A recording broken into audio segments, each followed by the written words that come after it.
참을 인자가 3개면 살인도 면한다고 했습니다. 이에 대한 3개 이야기를 소개합니다. 첫 번째, 10초만 참자입니다. 어느 과수원의 사과나무에 주렁주렁 열린 사과가 빨갛게 익기 시작했습니다. 과수원의 주인은 매일 엽총까지 들고 나와 울타리 뒤에 숨어 도둑을 지켰습니다. 바로 그날 밤 가장 탐스럽게 익은 사과가 열린 나무 위로 한 소년이 살금살금 기어 올라가는 것이 눈에 들어왔습니다. 순간 그는 분노한 마음에 총을 겨누었습니다.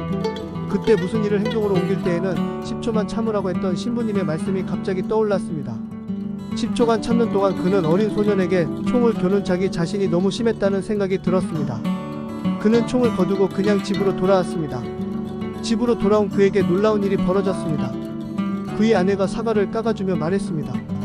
여보, 우리 애가 참으로 기특하지 뭐예요.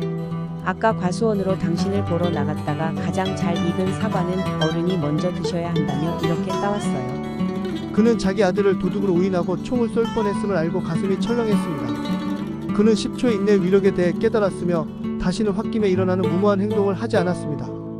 두 번째는 1인 장락으로 한번 참으면 오랫동안 즐겁다입니다. 옛날 성격이 급한 장사꾼이 먼 곳으로 행상을 나갔다가 며칠 만에 집으로 돌아오는 길에 어떤 스님을 만나 동행하게 되었습니다. 두 사람은 날이 저물어 어두운 밤길을 걸으며 얘기를 나누다가 스님이 말을 했습니다. 내가 평생 살아가는데 교훈이 될 말을 전해줄 테니 귀담아 들어보세요. 사람은 누구나 화가 치밀어 오를 때가 있는데 그때 잠시 앞으로 3걸음, 뒤로 3걸음을 반복해 걸어보세요. 장사꾼은 별로 특별한 법문도 아니라 생각하며 밤중에 집에 도착하여 쌀이문을 열고 들어가니 문 앞에 웬 남자의 흰 고무신이 아내의 신발 옆에 나란히 놓여 있었습니다. 불길한 예감이 들어 손가락에 침을 발라 문구멍을 뚫고 들여다보니 아내가 머리를 빡빡 깎은 젊은 스님을 꼭 껴안고 자고 있는 것이 아닌가. 이 여편네가 내가 없는 틈을 타서 외간 남자를 집으로 불러들여 정을 통하다니. 화가 머리끝까지 치밀어 남편은 부엌으로 들어가서 식칼을 찾아 들고 방으로 막 들어가려는 순간 조금 전에 스님의 말씀이 생각나서 앞으로 3발자국 뒤로 3발자국을 걸어보았습니다. 그때 부인이 발자국 소리를 듣고 방문을 열고 나오며 반가워하는데 그 뒤에 젊은 스님이 따라 나오며 형부, 반가워요.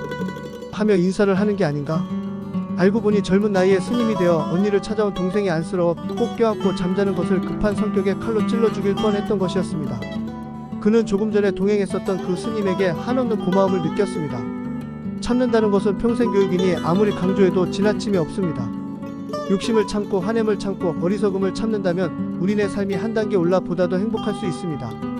세 번째는 화가 나면 10가지 세라입니다. 어느 학자에게 골칫덩이 제자가 한 명 있었습니다. 다른 제자들에 비해 현명하고 이해력이 높아 스승의 가르침을 금세 습득하는 뛰어난 제자였지만 한 가지 큰 문제점이 있었습니다.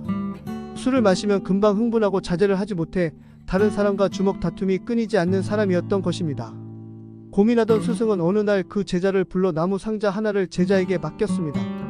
상자 안에 든 물건은 오래전부터 우리 가문에 대대로 내려오는 도자기가 들어있다. 너는 내가 누구보다 믿고 아끼는 수제자이니 한 달간 그 도자기 상자를 맡기려고 한다. 한 달 동안 그 도자기 상자를 절대로 몸에서 떼놔서는 아니 될 것이다.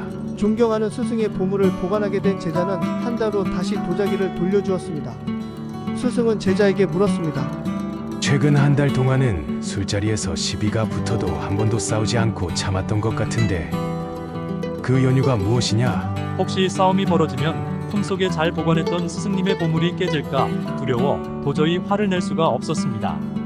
스승은 제자에게 참을 인을 종이에 크게 써서 주며 말했습니다. 칼날 인자 밑에 마음 심자가 놓여있다. 너의 마음속에는 이 도자기를 보관한 상자보다 훨씬 무겁고 날카로운 칼날이 있다. 이러고도 내가 깨닫지 못한다면 그 칼날이 너를 심하게 찌를 날이 올 것이 분명하니 그것이 내 심히 두렵구나. 스승의 깊은 사랑과 진리를 깨달은 제자는 참을 인이 써진 종이를 항상 몸에 지녔고 이후로는 술을 먹더라도 경거망동하는 일이 없었다고 합니다. 참을 인의 칼날은 참지 못하는 자를 가장 먼저 찌릅니다. 하지만 그 칼날을 잘 사용하면 온갖 미움과 증오 그리고 분노까지도 잘라버릴 수 있습니다.